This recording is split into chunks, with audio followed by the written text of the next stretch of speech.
뉴스라면 나도 고수? 빵빵 퇴근길 발언때 기사님.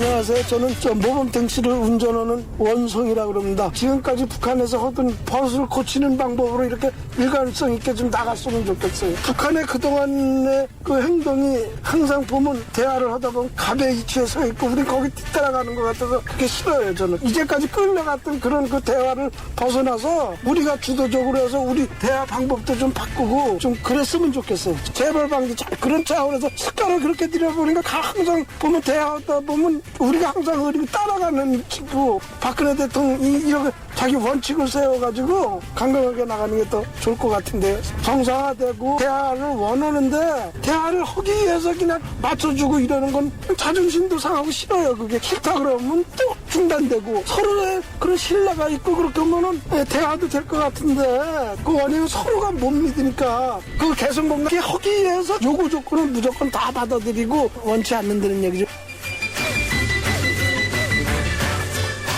네, 뉴스 정면 승부 3라운드입니다. 오늘 기사님 발언 때는요. 개성공단 정상화를 위한 해법은 없을까? 이 문제에 대해서 원성희 택시기사님의 의견을 들어봤습니다.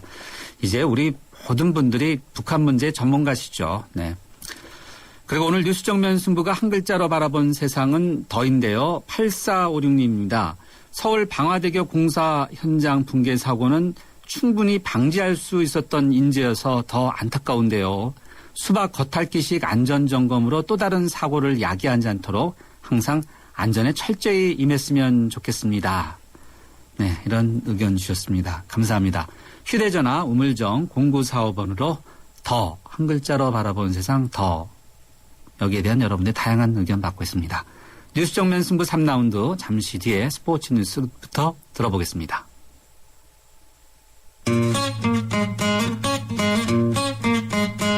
YTN 뉴스 정면 승부에서는 청취자 여러분의 참여를 기다리고 있습니다.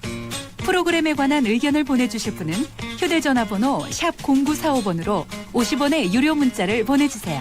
전화 참여는 서울전화 02-771-0945번으로 하실 수 있습니다. 여러분의 많은 참여를 기다리고 있겠습니다.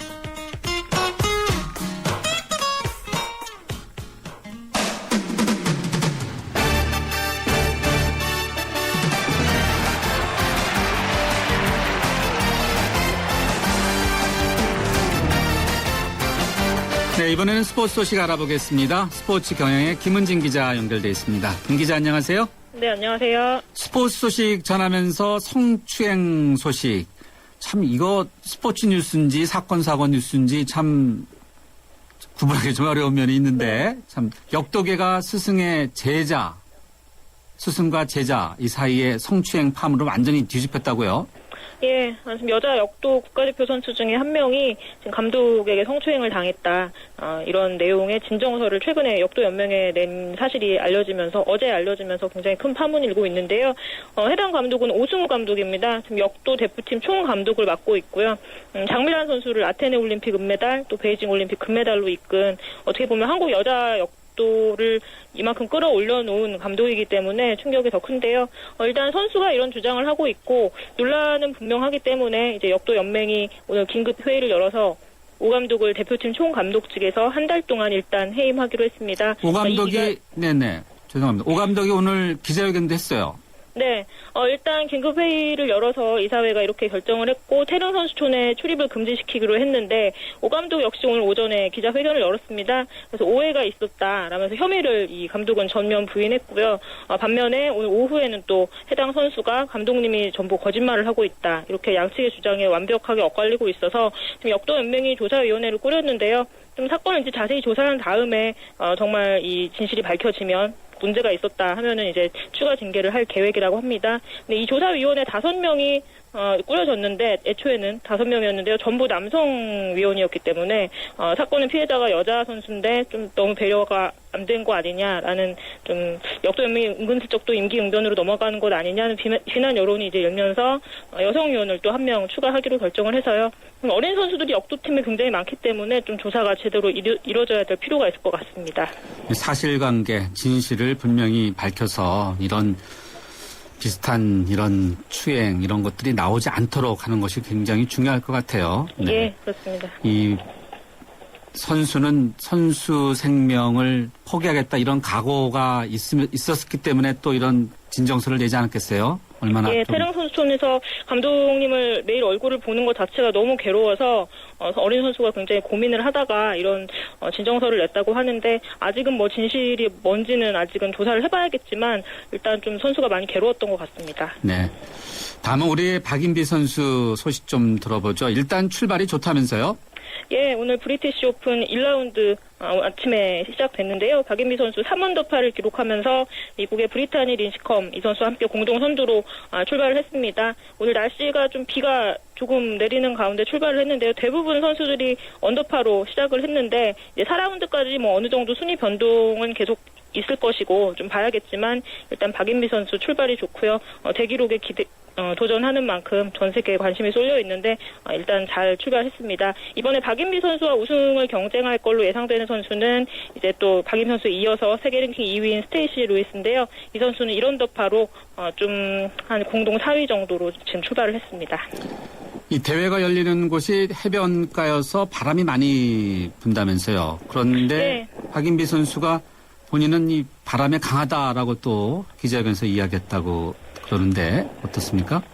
예, 기자회견에서 좀 어떻게 보면 자신감이라고 할 수도 있겠는데요. 유일한 변수라면 어떻게 보면 날씨가 좀 연습 경기를 해봤는데 코스별로 날씨가 좀 약간 변수가 될 것 같다고 얘기를 했습니다. 근데 오늘은 뭐 바람이 좀 약간 잔잔한 정도로 불었기 때문에 일단 모든 선수들이 좀 좋은 기록을 낸 가운데 박인비 선수는 공동 1위로 출발을 했는데요. 워낙에 대담하고 좀 주변 환경이 좀 흔들리지 않는 스타일이기 때문에 별로 뭐 큰 영향을 받지 않을 것 같습니다. 네, 알겠습니다. 어머니가 현장에 같이 있으면서 김치찌개도 끓여줬다. 네, 이런 얘기 같은데, 네. 선전 기대해보죠. 오늘 스포츠 소식 여기까지 듣겠습니다. 감사합니다. 예, 감사합니다. 네, 교통 상황 알아보겠습니다. 김미란 캐스터. 네, 보다 정확한 정보를 전하는 뉴스 정면 승부 교통정보입니다. 도심 한남대로 따라 강남 쪽 진행이 여전히 어렵습니다. 남산 1호 터널 이전부터 한남동 오거리 쪽으로 정체 저행입니다.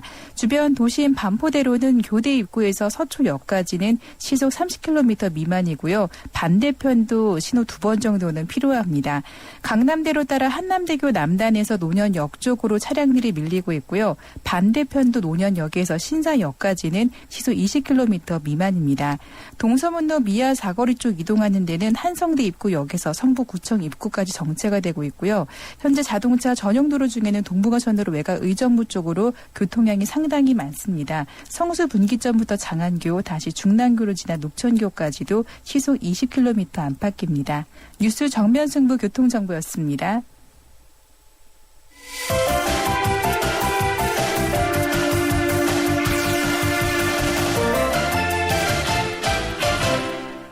네, 뉴스 정면 승부 3라운드 세 번째 인터뷰는 매미 이야기 해보겠습니다. 무더위가 찾아오면서 매미들의 합창 소리에 밤잠 설치시는 분들 많죠. 그런데 어린 시절 누구나 한 번쯤은 매미들 잡으러 산속으로 뛰어다니던 그런 좋은 추억이 있지 않습니까? 맴하고 오는 이런 추억의 합창이 어떻게 된 일인지 이제는 도심 전체를 뒤흔들고 또 잠도 잘 못 자게 하는 이제 골칫거리로 떠오르고 있는데 대체 이 매미의 울음소리가 언제부터 우리에게 이렇게 소음이 돼버린 것인지 네, 이화여대 에코과학부의 장익원 교수 연결해서 관련된 이야기 들어보도록 하겠습니다. 장 교수님 안녕하세요. 예, 안녕하세요. 네. 이 매미 소리가 들리네요. 네. 예, 저는 지금 현재 서울숲에 있는데요. 아, 그러세요? 여기 네. 정말 여기 말매미 노래가 엄청나네요. 지금 시각이 7시 16분. 아직 해가 떨어지지는 않았는데. 네. 예. 매미가 언제 우나요, 보통? 이 매미는 주행성 동물이에요. 이게 무슨 뜻이냐면은 네. 낮에 사람처럼 낮에 활동하고 예. 밤에는 휴식을 취하는 동물이에요. 밤에는 휴식. 예. 예, 그렇습니다. 그러니까 지금 사실 아직 해가 있고요. 아직 빛이 자연 빛이 충분히 있고 예. 그다음에 이렇게 어느 정도 온도가 높기 때문에 네. 이 매미들이 충분히 지금 활동할 시간이에요. 자, 어느 정도 온도가 높다. 그럼 활동하기 때문에 매미가 우는 건가요? 그럼 온도가 상당히 중요합니까? 예. 매미는 이렇게 곤충이고요. 외원성 곤충이고요. 다시 말해서 외부 온도에 따라서 자기 몸의 온도가 결정이 돼요. 또 온도에 따라서 얘들의 모든 활동이 좌우되거든요. 그래서 또 매미 종류에 따라서 예. 높은 온도에서 활동하는 그런 곤충들이 있고 낮은 온도에서도 활동하는 곤충이 있는데 이 매미 중에서도 지금 제 주변에서 들리는 예. 그 매미가 말매미인데요. 말매미예요? 네. 예, 말매미는 굉장히 높은 온도에서 예. 노래를 해요. 네. 그래서 보통 한 28도에서 29도 정도 있죠. 예. 예, 그 정도 이상 올라가면은 이렇게 매미가 노래를 시작을 해요. 네. 이제 보통 이 온도가 이렇게 한여름 같은 경우에는 아침 한 8시 넘어서인데요. 네. 근데 이렇게 매미가 말매미가 하루 종일 노래를 하다가 네. 이제 저녁 때가 되고 해가 넘어가고 이제 네. 온도가 떨어지면서 이제 예. 점점 이렇게 그 노래가 멈춰요. 예. 자, 그런데 문제가 뭐냐면은 네. 요즘 그 서울의 도심 환경을 보면은 인공 조명으로 인하여 그 밤에도 환하고요. 그렇죠. 예, 그 다음에 온도가 굉장히 높아요. 이렇게 특히 서울 같은 경우 열섬 효과로 인해서 네. 그 온도가 밤에도 28도 그 가까이 아니면 넘게 있는 날들이 굉장히 많이 있거든요. 네. 그래서 이런 날들은 아주 밤 늦게까지 자정 넘어서까지 이렇게 말매미가 노래를 하고요. 심지어 어떤 날 같은 경우에는 밤새 내내 28도가 넘어가는 경우가 있어요. 그렇죠. 그런 네. 경우에는 밤새 내내 이 말매미가 시끄럽게 노래해요. 네. 지금 저희 또- 정면승부 청취자분들이 듣고 있는 이 매미 소리, 우리 교수님은 이제 노래라고 해주셨는데, 예. 이 매미 소리가 말매미라는 거죠? 예, 맞습니다. 예, 이게 라디오에서- 말매미는 하고 이렇게 하는 노래예요. 아, 그래요? 네. 예. 매미 소리도 잘 내시네요. 네. 예. 이 말매미가 앞서 열섬 말씀해 주셨고, 이제 밤에 더운 이야기도 해 주셨는데, 이게 도시에서 주로 많이 있는 매미, 도시매미, 이런 건가요? 그러니까? 이 시골에서 도심- 보통 있는 그런 시골 매미하고는 다른가요? 예, 표현이 좀 보통 이상하네. 우리 예. 그 서울 중서부 거의 우리나라 전역에서 예. 이렇게 그 주요 매미 종이 한 5-6종이 있어요. 대여섯 종이요? 예. 예, 거의 전국 어디에서나 다 분포를 하는데 네. 이렇게 산에서 특히 많이 나타나는 그런 매미 종들이 있고요. 네. 그다음에 이렇게 도심 환경에서 특히 많이 나타나는 종이 있어요. 아, 어떤 것들이죠? 간단하게 예, 먼저 설명해 주시죠. 예, 도심 환경에서 주로 나타나는 종은 이게 말매미하고 이렇게 참매미예요. 말매미와 참매미는- 참매미. 예. 예. 그 참매미는 잘 아실 거예요. 우리나라에서 그 가장 흔한 종이거든요. 우리나라의 그냥 매미라고 저는 이렇게 부르는데, 이렇게 맴 이렇게 노래하는 매미 종이에요. 예, 시에도 나오는 그 매미네요. 예. 그러니까. 예. 네. 예, 제가 근데 그 탈피각을 이용하여서 네. 그 매미의 밀도를 조사를 했어요. 아, 그다음에 밀도. 뭐 이렇게- 매미가 얼마나 예, 많은지. 예. 그렇죠. 예. 그래서 이렇게 그 서울 이렇게 주로 그 강남 지역, 그다음에 위성 도시인 그 과천, 그다음에 경기도에 있는 소도시를 이렇게 비교를 했는데, 어떻게 나왔어요? 예, 말매미 같은 경우에는 이렇게 수도권이 서울하고 이 과천 이 지역이 지방 소도시보다 한 무려 10배 정도가 높았어요. 그 밀도가요. 네. 그다음에 참매미 같은 경우에는 한 3배 정도가 높았어요. 그러면은 그 말매미의 밀도가 높은 지역, 지금 예. 들리는 소리, 이런 저게 뭐 서울시민과 좀 다르겠지만요. 예. 말매미 밀도가 높은 지역이 온도가 높다. 그렇게 연관성이 있나요? 이게 사실 굉장히 조금 반드시 온도하고만 관련이 있는 것은 아니거든요. 아, 그래요? 네. 예. 근데 일단 온도하고 굉장히 밀접한 관련이 있어요. 온도가 그 전부는 아니고요. 네. 그 온도가 되게 중요한 요인 중에 하나예요. 네. 그래서 그 말매미들이 주로 이렇게 출현하는 것을 보면은 이렇게 그 한 7, 80년대에 대규모 택지 개발을 했던 예. 곳이면서 그다음에 이렇게 굉장히 나무가 이렇게 울창을 해가지고 예. 얘들의 충분히 숙주가 될 만한 곳이 공통점이 있어요. 네, 그렇지만은 요즘에는 이 말매미가 워낙 서울시내에 많이 퍼져 있기 때문에 예. 이런 숲 같은 거에 새롭게 조성된 곳도 지금 말매미들이 엄청나게 많이 분포해요. 네. 문제는 많은 분들이 시끄러워서 못 잔다. 저놈의 매미 소리 때문에 시에서 나오는 매미, 맴 이렇게 리듬감 있는 그런 매미가 아니라 앞서 참매미라고 말씀하셨죠. 그런 참매미가 아니라 너무 시끄럽다 하는데 이 시끄러운 정도를 이렇게 측정해 볼 결과도 있나요? 네, 그런 결과가 있습니다. 근데 사실 그 매미의 그 소음 정도를, 노래의 세기를 정확히 측정하는 게 좀 상당히 어려워요. 그렇겠죠. 왜냐하면, 거리에 따라서도 달라질 수가 있고, 그 다음에 매미 한 마리를 갖다 놓고 측정을 해야 되는데, 동시에 여러 마리가 있을 수가 있어요. 네. 그래서 이게 생물학적으로 측정하기가 굉장히 지금 어려워요. 그렇지만은, 그냥 사람을 기준으로 해서 내가 네. 듣는 이렇게 주택가라든가 어떤 길가에서 이 매미의 소음 정도를 측정을 했을 때, 네. 말매미 같은 경우에는 이렇게 많은 아주 심한 지역에서는 막 90데시벨 정도까지 올라가는 경우도 있거든요. 90데시벨이요? 거의, 그럼 항공기 엔진이 옆에서 돌아가는 소리, 이렇게라고 하는데. 90데시벨이면 항공기 엔진 돌아가는 그런 정도의 높은 소음인가요, 그러니까? 예, 맞습니다. 예. 네. 자, 말매미 아주 시끄럽는데, 매미는 왜 울어요? 매미는 아까 제가 노래라고 했는데요. 네, 노래라고 말씀하셨죠. 예. 수컷이 네. 그 암컷을 짝짓기 하기 위해서 유인하는 노래예요. 아, 예. 짝짓기. 예. 예. 그래서 저는 이것을 또 광고 노래라고 해요. 아, 광고. 네. 예. 그 광고 아시잖아요. 우리 선전하는 거. 네네네. 그 선전의 목적은 이렇게 무작위로 그 대규모 그 많은 사람들한테, 많은 수신자한테 이렇게 접수를 하는 것이 목적이에요. 그렇기 때문에 다량으로 분포하고 크게 하고 그렇게 하거든요. 예, 근데 그 매미 그다음에 노래곤충의 수컷 노래가 거의 광고와 같은 역할을 해요. 네. 그래야만 이렇게 많은 암컷한테 자기의 메시지가 전달될 수가 있거든요. 예. 앞서 이렇게 말매미가 많이 모인 곳, 밀도가 높은 곳, 또 이렇게 많이 노래한다고 했는데, 이제 소음이 심한 곳은 온도도 중요하고, 또 도시의 어떤 택지 개발한 어떤 특정한 지역, 또 서식하는 환경. 조건이요. 네, 그런 예. 입주 조건요. 네. 서식 조건. 비쇼빛. 아, 빛 조명이요. 조건, 조명. 이런 조건 예. 몇 가지 말씀해 주셨는데, 예. 이걸 소음을 줄일 수 있는 여러 가지 방법은 없습니까?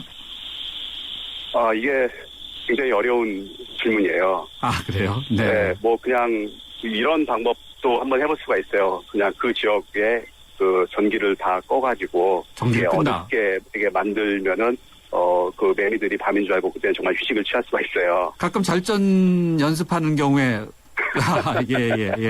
예, 맞습니다. 예. 그런 방법이 있긴 한데 이건 어디까지나 저는 미봉책이라고 생각을 해요. 그러면 어떻게 해야 돼요? 이게 쉬운 문제가 절대 아닌 게. 그렇겠네요. 이것은, 이게, 우리 인간의 그 삶의 방식하고 관련되어 있는 문제라고 저는 생각을 하거든요. 네. 그래서 이렇게 매미가 집중적으로 많이 분포하는 지역은 도시화가 많이 오랫동안 이렇게 지속된 곳하고 거의 이렇게 관련되어 있어요. 네. 다시 말해서 우리 인간이 어떻게 우리 주위의 공간을 사용하는가, 이렇게는 공간 사용 방식, 아니면은 우리의 삶의 방식, 다시 말해서 여름에 우리는 시원하고 굉장히 많은 열을 밖으로 이렇게 방출하거든요. 네. 그러한 삶의 방식을 바뀌지 않는 이상, 그런 매미, 온도의 또 이런 말매미 같은 그런 곤충의 개체군 감소를 일으키기에는 조금 힘들지 않을까 이렇게 생각을 해요. 청취자분들이 매미에 대해서 상당히 관심이 많은 많은 분들이 질문 주시는데 시간은 없지만 한두 개만 짧게 한번 해보겠습니다. 5107님인데요. 1년 내내 더운 동남아에도 매미가 있습니까? 예, 이런 있습니다. 질문 있습니까? 80 말씀해 주세요. 잠깐만 더 재밌는 그 에피소드가 있는데요. 네.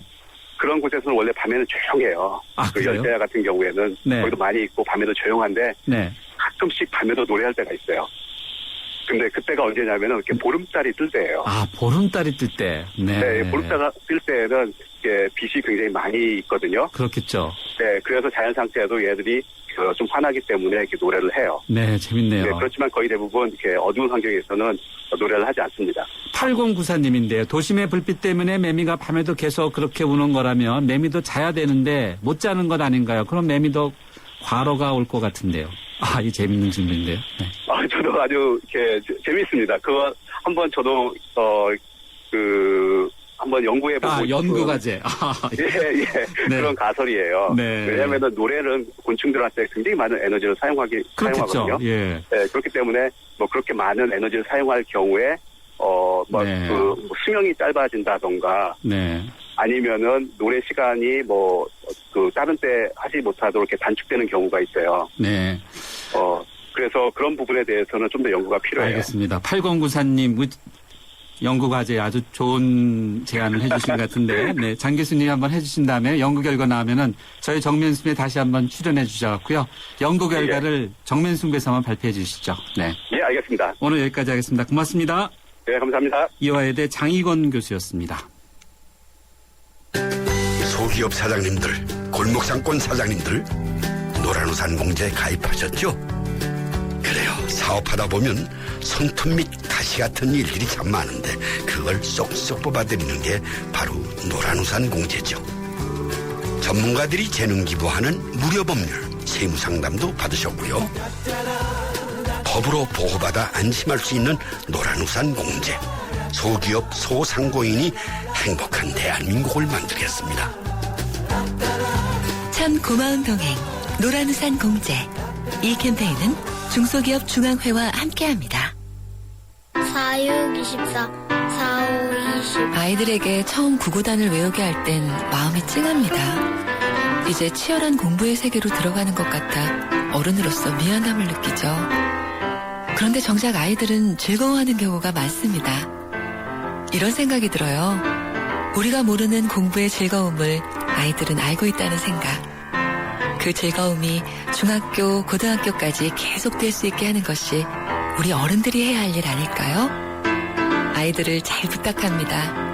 아이들이 만들어갈 미래를 잘 부탁합니다. 이 캠페인은 공부를 안다. 대교와 함께합니다. 살아있는 뉴스 깨어있는 방송 한국의 뉴스 채널 YTN 뉴스 FM. 네, 뉴스 정면 승부 4라운드입니다. 4라운드는요, 대한민국 대표은행 KB국민은행과 함께하고 있는데요. 정면 승부 4라운드 잠시 뒤에 경제 뉴스 듣고 이어가겠습니다. 튼튼한 타이어 들어간 금호 타이어 금호 튼튼한 타이어 들어간 금호 타이어 금호 언제나 오래오래 들어간 금호 타이어 튼튼한 트럭 타이어 금호 타이어. 매장에서 신제품 RA50을 찾으세요.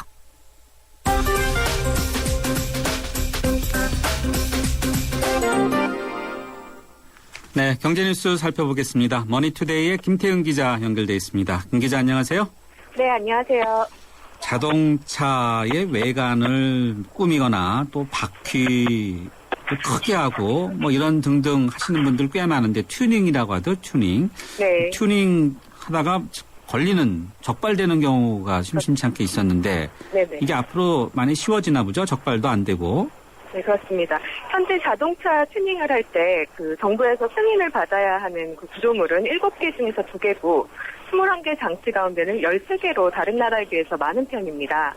그런데 국토교통부가 앞으로 자동차 튜닝 시장을 활성화하기 위해서 구조와 장치를 변경할 때 승인받지 않아도 되는 대상을 확대하기로 했습니다. 또 부착물 장착도 튜닝으로 정의해서 외관 변경을 자유롭게 할 예정입니다. 이와 함께 튜닝의 개념이나 기준을 보다 명확하게 제시해서 불법 튜닝을 줄여나갈 예정입니다. 현재 국내 튜닝 시장은 연간 5천억 원 규모로 파악이 되는데요. 정부는 이번 대책이 시행되면 2020년경에는 4조 원 이상으로 시장 규모가 커질 것으로 내다봤습니다. 또 중소부품과 정비업체 중심으로 새로운 일자리를 창출할 수 있을 것으로 기대했습니다. 네, 튜닝을 희망했던 분들한테는 상당히 희소식인데 네. 민원도 많았던 건데 이게 일자리 때문에 이렇게 갑자기 바꾼 건지 네. 좀 의도가 어디서부터 나온 건지 좀 의문이 드네요. 이번에는 국세청 관련 소식 좀 들어보죠. CJ 관련해서 국세청 관계자들이 계속해서 문제가 되고 있는데 네. 이건 또 무슨 소식입니까? 국세청이 무려 잘못 걷어들인 세금 규모가 2조 원이 넘는다고요. 이건 어떤 내용이죠? 네, 5년간 그렇습니다. 예. 국세청의 자체 감사 결과인데요. 당연히 걷어야 하는데도 걷지 못한 세금이 지난 5년간 1조 8천억 원에 달했고요. 반대로 과다하게 부과했다가 적발된 세금도 3,500억 원이나 됐습니다. 이렇게 세금을 잘못 부과할 경우에 담당 공무원이 처벌을 받게 되는데 징계나 경고, 주의를 받은 공무원 수가 17,000명이 넘었습니다. 국세청은 덜 걷거나 또는 과다하게 부과한 세금은 모두 시정 조치해서 나중에 제대로 걷었다고 해명을 했는데요. 일각에서는 국세청의 세무조사 수요는 갈수록 폭증하는데 인력이 부족해서 담당 공무원들이 세법 내용도 제대로 파악하지 못한 채 세금을 부과하고 있는 거 아니냐 이런 의문을 제기하고 있습니다. 국세청 자체 감사 결과인데 네. 감사원은 그동안 뭐 했나 이런 생각이 문득 드네요. 외부에서 네. 이런 걸 더 감사를 철저히 해야 되지 않나 생각은 드는데. 네. 다음은 인천 용의도 그리고 무의도의 대규모 개발 사업이었죠. 이름은 좀 어려워요. ACT였는데 이게 결국 무산됐나 보죠? 그렇습니다. 총 사업비가 무려 317조 원으로 우리나라 1년 예산에 맞먹는 사업이었습니다. 마카오의 세계 규모의 그 부지에 호텔 복합 리조트와 한류 스타랜드 등을 건설하는 그런 야심찬 사업이었는데요. 2007년 기본 협약 이후로 지지부진하게 사업을 끌어오다가 6년 만에 사업이 완전히 무산이 됐습니다. ACT 개발 사업 측이 자본금 납입을 하지 못하면서 계약이 해지된 겁니다. 사업이 무산되면서 소송 가능성도 제기가 되고 있습니다. ACT 측은 인천시가 기반시설도 제대로 갖춰지지 않았다고 주장하면서 국제소송을 준비하고 있는 것으로 알려졌습니다. 또 토지 보상을 기다리는 주민 3천여 가구의 재산권 문제와 사업 부지 땅을 담보로 이들에게 대출을 해준 금융권 문제 등 폭풍이 예상됩니다. 네, 소송 이어지고 또 자치단체의 어떤 실적 문제 참 복잡하네요. 이 문제. 네. 네. 오늘 경제뉴스 여기까지 듣겠습니다. 고맙습니다. 감사합니다. 지금까지 머니투데이의 김태은 기자였습니다.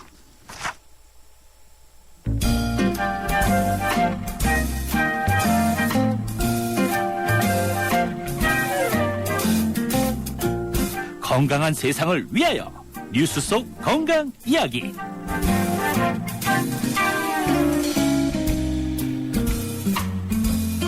네, 뉴스 속 건강 이야기 시간입니다. 지난 시간까지는요, 국립암센터의 명승곤 박사님이 함께 했었는데요. 오늘부터 새로운 패널을 모셨습니다. 의학 전문 기자이자 가정의학과 전문의인 또 새로운 의료 관련 벤처 회사를 이끌고 계신 주식회사 아폴로엠의 신재원 대표입니다. 안녕하세요. 네, 안녕하세요. 사실 이게 제가 기업 어디에 대표라고 소개는 했지만 의학 전문 기자로 아주 유명하신 분입니다. 네, 그렇죠. 네. 우리나라에서도 이제 의학 전문 기자의 어떻게 보면 계보들이 있는데, 네네. 이제 가장 최근에 이제 신의 주자셨죠. 네. 예, 그렇죠. 뭐 의학 전문 기자도 이제 뭐 1세대, 2세대 이렇게 좀 나눌 수 있는데, 네. 저는 한 2세대 정도에 2세대. 해당하는 네. 그런 기자입니다. 용모도 워낙 또 미남이셔가지고 예. 인기도 만만치 않으셨는데, 네. 네. 지금 색다른 이력을 또 하나 걸고 나오셨는데, 네. 이 얘기 뭐 회사 선전하는 건 아니지만 또 의사들이 어떻게 또 이렇게까지 가는지도 상당히 청취자분들은 중요한 것 같아서 서울대 나오셨죠, 의대요? 네, 서울대 의대를 나오고 이제 가정의학과 전문이시고 예. 또 전에 저희와 함께했던 명승건 박사님도 종합적인 이제 상담을 해주셨던 이제 가정의학과 출신이시잖아요. 그렇죠? 네, 선배님이시죠. 뭐 선배님이시고. 선배님이시고 또 지금 현재 그 나는 의사다라는 팟캐스트를 같이 하고 있어요. 나는 네. 의사다 팟캐스트. 여러분이 하시는데 그 중에 이제 가장 또 떠오르는 분을 예. 네. 알겠습니다. 예. 그리고 지상파 방송에서 또 의학 전문 기자도 아주 활동이 활발하셨죠. 네, 제가 뭐 MBC, 그러니까 M본부라고 하죠, 흔히. 뭐 거기서 이제 의학 전문 기자를 한 5년 정도 했습니다. 그리고 지금 나와가지고 이제 지금, 회사를 지금 2개 지금 운영을 하고 있고요. 뭐 그래도 이제 뭐 프리랜서 기자로서 활동은 계속을 하고 있습니다. 예, 활동하시면서 타이틀을 참 뭐라고 붙여야 되는지 제가 오늘 앞으로 신 기자님 부르는 게 낫겠네요. 네, 네. 이렇게 뭐 기자라는 말을 좀 많이 들어서 그런지 네. 제일 편합니다. 그래요. 그게. 네, 신 박사 딱딱해요. 네. 예, 예. 또 회사는 의료 관련 여러 가지. 네. 네, 그래서 지금 제가 하고 있는 거는 뭐 회사 2개인데 하나는 이제 의료 영상 쪽의 소프트웨어를 이제 새로 개발하는 일종의 뭐 융합이라고 할 수 있는 그런 일을 하고 있고요. 또 하나는 이제 의료 정보 쪽의 어플리케이션을 만드는 그런 일을 이 2가지 일을 하고 있습니다. 네. 의료 인력이 이제 많이 배출되면서 또는 뭐 그것과 꼭 관련된 건 아니지만 네. 그래도 이렇게 많은 다양한 분야에서 전문가들이 활동하면 우리가 곳곳의 분야들이 이렇게 발전할 수 있겠죠.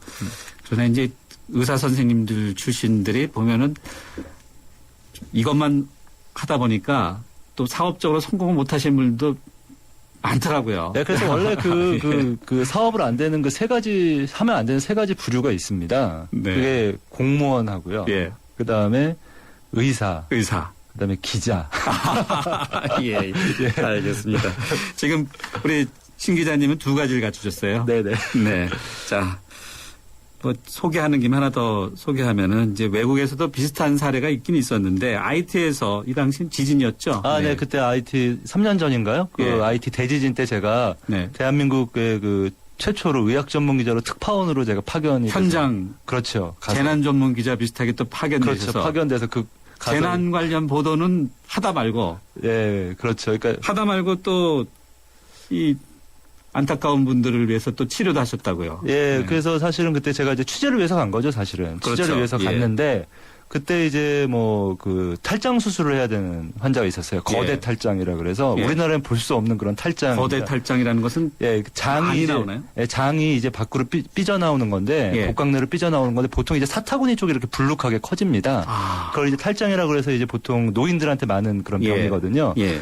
근데 이제 그런 환자가 있었는데 이제 같이 간 선생님이 그 환자를 수술하려고 하는데 네. 외과 의사 혼자서 수술을 못 하잖아요. 근데 도와줘야 되는 분이 예, 있는 거죠. 근데 그 옆에서 이제 같이 간 의료진들은 다 자기 할 일이 있기 때문에 도와줄 사람이 없어서 네. 그래서 제가 선생님 그럼 제가 좀 예전에 탈장 수술 많이 제가 들어가 봤고 제가 좀 도와드리겠습니다 했더니 흔쾌히 해가지고 예. 둘이서 이제 그 탈장 수술했어요? 수술을 한 거죠. 네. 근데 사실 그때 그 뭐 환경이 굉장히 뭐 열악해서 뭐 수술실에 수술한 게 아니고요.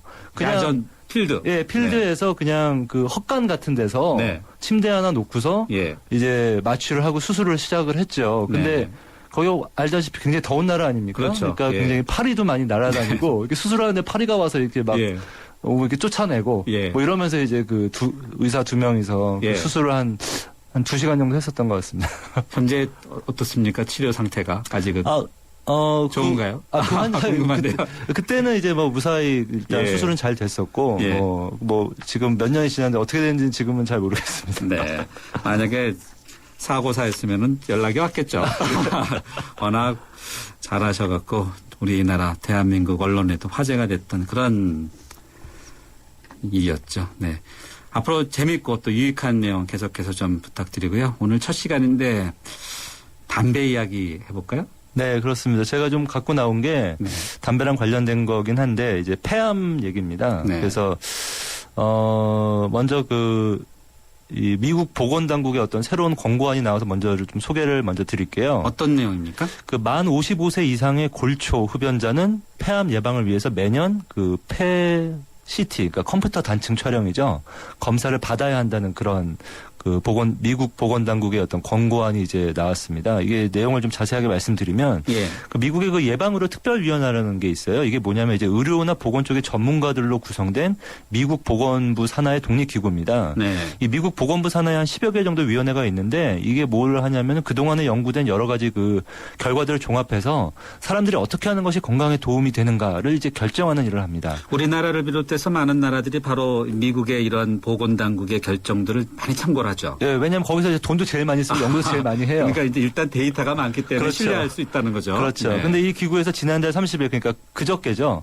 담배를 많이 피우는 만 55세에서 79세의 흡연자는 폐암 조기 발견을 위해서 나선형 저용량 CT 검사를 받아야 한다는 권고안 초안을 낸 겁니다. 이 위원회는 이제 이달 26일까지 의견을 받아서 최종 권고안을 발표할 그럴 예정입니다. 담배 피시는 분들 명심하셔야 될 내용인데 사실 이제 담배 많이 피우는 분들은 이런 주장을 하죠. 사실과 다른데 담배가 꼭 폐암과 관련이 있냐 없냐. 그거는 이미 사실 결론이 난 내용이고요. 이미 끝난 거예요? 이미 네. 결론이 끝났고. 네, 명승건 박사님도 끝났다고. 네, 끝났고 네. 이제 담배가 폐암의 원인 중에 상당수를 차지한다는 게 이미 전부는 아니지만 예. 입증이 됐고요. 예. 폐암을 근데 담배를 안 피워도 폐암에 걸릴 수 있는 건 맞죠. 네. 네. 담배를 안 피워도 걸릴 수는 있다. 그러나 네네. 담배를 피우면 폐암에 걸린다. 꼭 걸린다는 게 아니라 걸릴 위험이 엄청나게 높아지는 거죠. 매우 높다. 네네. 매우 높다. 자, 그러면 55살 이상의 골초 흡연자 CT 찍어라. CT 찍어라. CT 찍으면 되는데 안 찍는 게 문제겠죠, 사실요. 네. 그동안 보면 이제 조기 검진이 중요하다는 중요성은 네, 그래서 사실은 뭐 이게 어떻게 보면 당연한 내용 같아요. 뭐 예. 보면은 뭐 건강하려면 운동해라. 예. 뭐 밥 적게 먹고 운동해라. 그게 뭐 어려워서 그런 거죠. 네, 뭐 사실요. 그런 거 얘기랑 네. 비슷한 것 같은데 자세히 들여다보면 좀 이게 좀 내용이 있습니다. 뭐냐면 이 폐암이라는 게 원래 그동안 조기 검진 방법이 없는 그런 암으로 굉장히 유명했거든요. 예를 들어서 위암이나 대장암은 조기 검진 방법이 있어요. 뭐죠?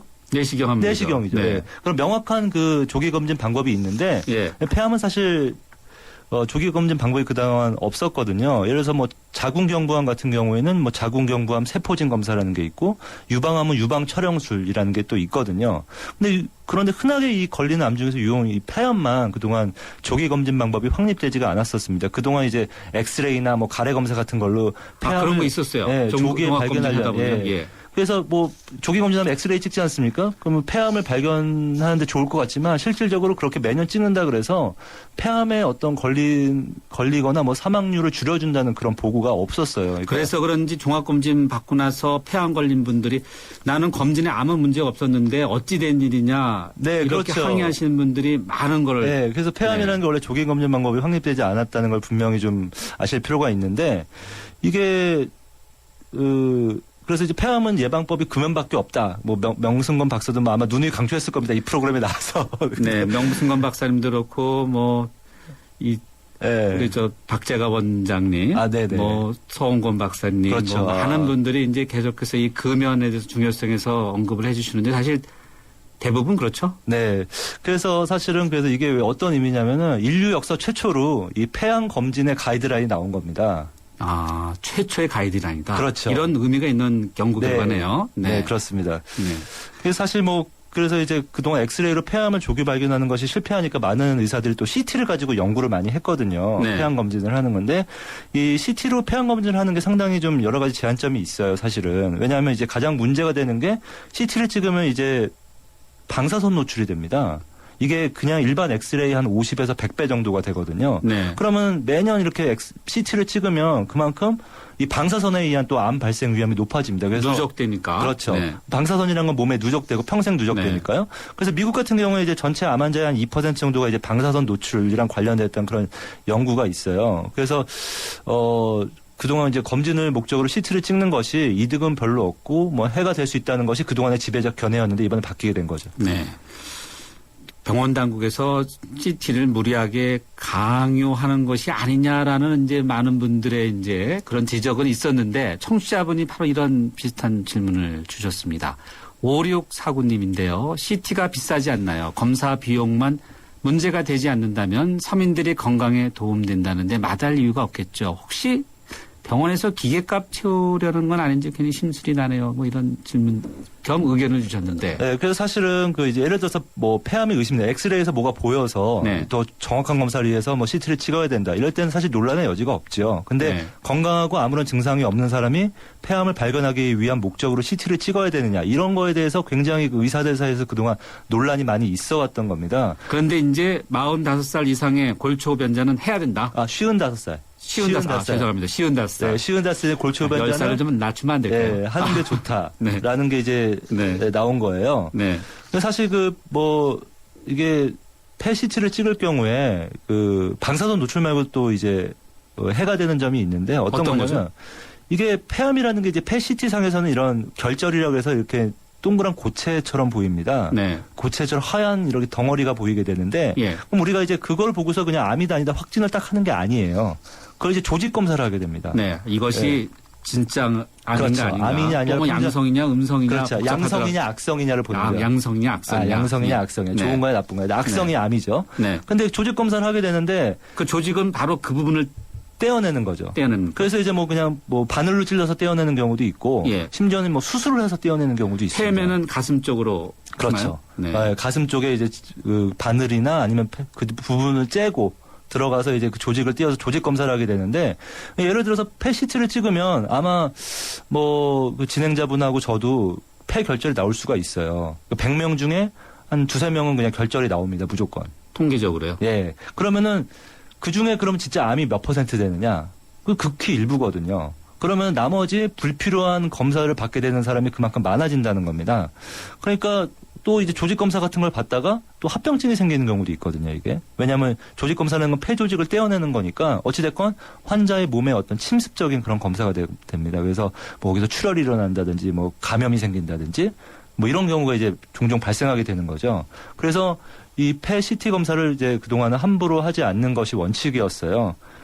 그런데 이번에 이제 좀 그런 권고안이 나오게 된 것이죠. 저설량 CT를 통해서 55살 이상 골초 흡연자는 이것을 촬영을 하는 게 좋다.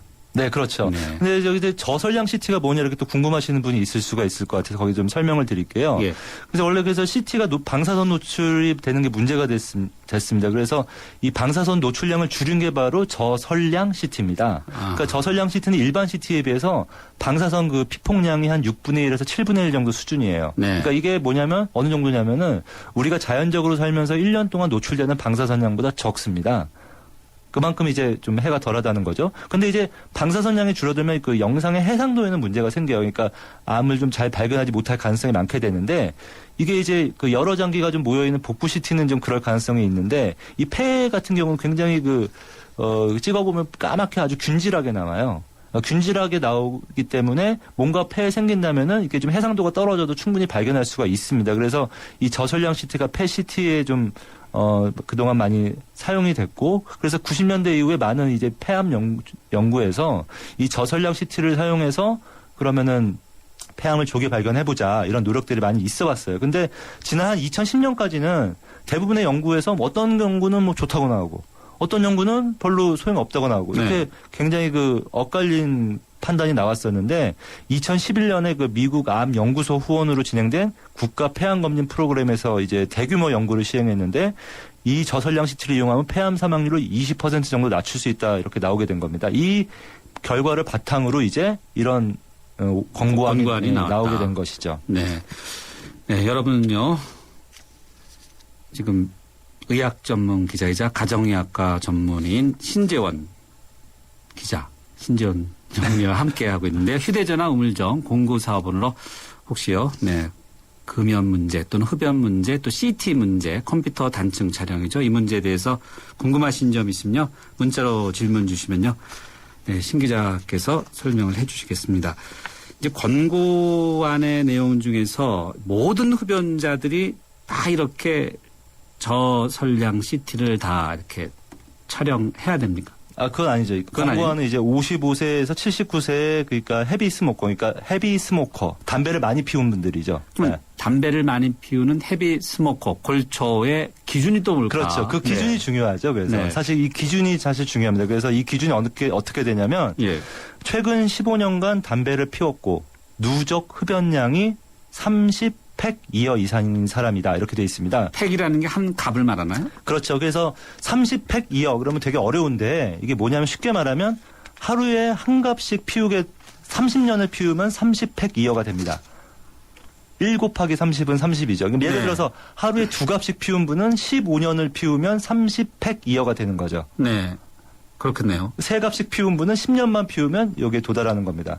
그러니까 이 30팩 이어라는 기준이 좀 명확하게 나와 있고요. 만약에 그럼 30팩 이어를 좀 채우고 끊은 분들도 있잖아요. 젊었을 때 담배 피우다가 내가 한 20년 동안 담배를 아주 골초처럼 많이 피웠는데 끊었다. 이런 경우에는 끊고 나서 한 15년 동안 폐 CT를 찍지 않은 경우 CT 검사를 받으라고 돼 있습니다. 자, CT 검사를 받으라. 네. 근데 이제 나이가 이제 55세에서 79세는 왜 그러냐? 이 사실 그것도 궁금한데 사실 이 연구가 55세에서 79세를 대상으로 연구를 했어요. 그래서 이하, 그러니까 50세는 어떠냐 이런 말이 할 수가 있는데 거기서 연구가 안 됐습니다. 그래서 제가 아까 45살 실수로 잘못 얘기했을 때 그 부분이 안 된다는 거였군요. 예, 그래서 이 연구에 따르면 55세 이상에서 이제 효과가 있는 걸로 되어 있고 아마 80세 이상을 연구에 넣지 않은 이유는 아마도 이제 80세면은 그 평균 수명에 해당되지 않습니까? 그렇죠. 그러니까 평균 수명 이상이니까 이 폐암 검진으로 이제 암을 빨리 발견해서 수명을 늘릴 수 있는 그런 효과가 좀 많지 않다 그렇게 본 것 같습니다. 이게 아까 말씀하신 대로 그럼 45세인데 30팩이어를 채웠다 이런 분들도 있을 수 있잖아요. 그렇겠죠. 예. 그럼 이런 분들 어떻게 해야 되는지 사실 관건인데 사실 이 연구 말고도 이제 다른 연구들이 많이 진행이 되고 있기 때문에 그런 다른 연구 결과들을 좀 봐야 좀 확실한 권고안이 좀 나올 것 같고요. 그동안에 이제 근데 의사들이 좀 이 권고안이 나오기 전에 좀 어떻게 했었냐면은 한 45세 이상이고 폐암 가족력이 있으면 받는 것이 좀 좋겠다 이렇게 좀 의사들이 잠정 결정한 바가 좀 있습니다. 네, 우리 신재원 기자께서 설명해 주시니까 많은 분이 또 질문을 주시는데요. 다 못할 것 같은데 몇 분 질문 받겠습니다. 9941님인데요. 폐뿐만이 아니라 건강검진하고 나면 뭔가 이상이 있을 경우에 엑스레이, 초음파, CT, MRI, 조직검사 등 여러 가지 검사를 다 하더라고요. 꼭 이렇게 많이 검사를 해야만 정확한 병명을 아는 건가요? 돈도 돈이지만 시간도 너무 많이 걸리고 또 여러 가지 검사를 받다 보면 건강에도 안 좋을 것 같은데 어떤가요? 그러니까 이제 이상이 생겼을 경우를 지금 말씀하시는 거잖아요. 네. 대부분의 그 건강검진의 목적은 암 조기 발견 목적이 가장 큽니다. 그래서 암이 의심되는 병변이 있으면 CT나 MRI나 초음파나 이런 추가적인 검사를 받아서 그리고 거기서 또 의심이 되면 조직 검사까지 하는 그 과정을 꼭 밟으셔야 되고요. 조직 검사 최종적인 판단은 조직 검사에서 나오거든요. 조직 검사를 해야 이게 암인지 아닌지 확실하게 알 수가 있습니다. 검사를 받으시는 게 좋겠다는 거네요. 그러니까 7200님인데요. 폐암은 초기 증상이 없다고 알고 있는데 검사 안 하고도 자가 진단으로 알아낼 수 있는 증상 없을까요? 네, 이제 폐암의 전형적인 증상이 네. 기침과 객혈, 좀 심하면 객혈 이런 건데요. 가래 나오고. 근데 사실 특이한 증상은 아니죠. 객혈이 나오면 좀 다르겠습니다만은.